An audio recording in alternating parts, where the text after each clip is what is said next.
28 জুলাই ছিল বিশ্ব প্রকৃতি সংরক্ষণ দিবস। প্রাকৃতিক সম্পদ সংরক্ষণ, উদ্ভিদ ও প্রাণী জগতের সুরক্ষা, জীববৈচিত্র্য হ্রাস ও দূষণের মতো পরিবেশগত হুমকি সম্পর্কে সচেতনতা বাড়াতে এই দিনটি পালন করা হয়। বাংলাদেশের প্রাণ প্রকৃতি নিয়ে দীপ্ত সংবাদ ধারাবাহিক প্রতিবেদন প্রচার করছে। আজ রয়েছে নীলফামারীর ডোমার উপজেলার পাখির অভয়াশ্রম নিয়ে প্রতিবেদন।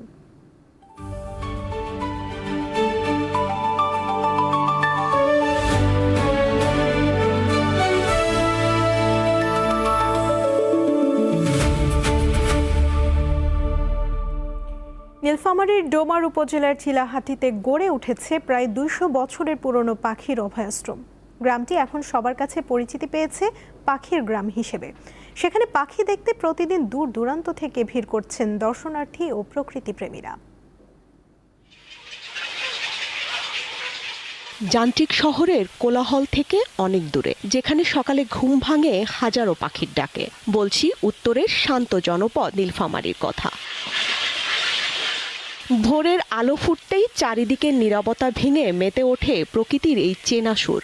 সবুজের সমারোহের মাঝে মাথা উঁচু করে দাঁড়িয়ে আছে বিশাল এক বাঁশঝাড়। 4 একরের বেশি জায়গা নিয়ে বিশাল বাঁশঝাড়টি এখন পাখিদের অভয়াশ্রম। এখানেই বাসা বেঁধেছে বক, পানকৌড়ি, ঘুঘু, শ্যামা, দোয়েল, শালিক, বাবুই, চড়ুই সহ নানা প্রজাতির পাখি। নীলফামারীর ডোমার উপজেলার চিলাহাটির পশ্চিম ডাঙ্গাপাড়া গ্রামটি এখন পরিচিতি পেয়েছে পাখির গ্রাম হিসেবে। স্থানীয়দের দাবি, প্রায় 200 বছরেরও বেশি সময় ধরে এখানে ঘর বেঁধেছে হাজারো পাখি। বাঁশঝাড়ের মালিক ও স্থানীয় বাসিন্দারা জানান, তাদের পূর্বপুরুষদের সময় থেকেই এখানে নির্বিঘ্নে বসবাস করছে পাখি।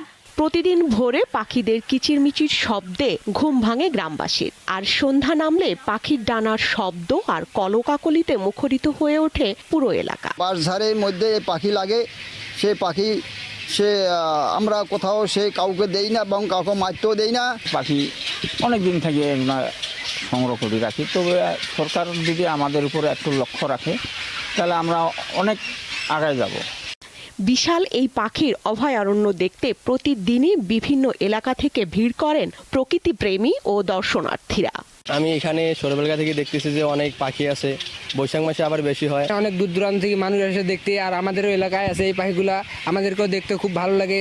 ব্যক্তিগত উদ্যোগে পাখি সংরক্ষণের প্রশংসা করে সহযোগিতার আশ্বাস দিয়েছেন ডোমার উপজেলার নির্বাহী কর্মকর্তা। এটি আসলে দেখতে যেমন সুন্দর, সেটা পরিবেশের ভারসাম্য রক্ষা করে। চিন্তা ভাবনা করছি এটাকে আরো কিভাবে ভালো করা যায়। সরকারি সহযোগিতার পাশাপাশি সঠিক রক্ষণাবেক্ষণে অঞ্চলটি হয়ে উঠতে পারে দেশের অন্যতম পর্যটন কেন্দ্র। স্বস্তিকা সিংহ, দীপ্ত, বার্তা কক্ষ।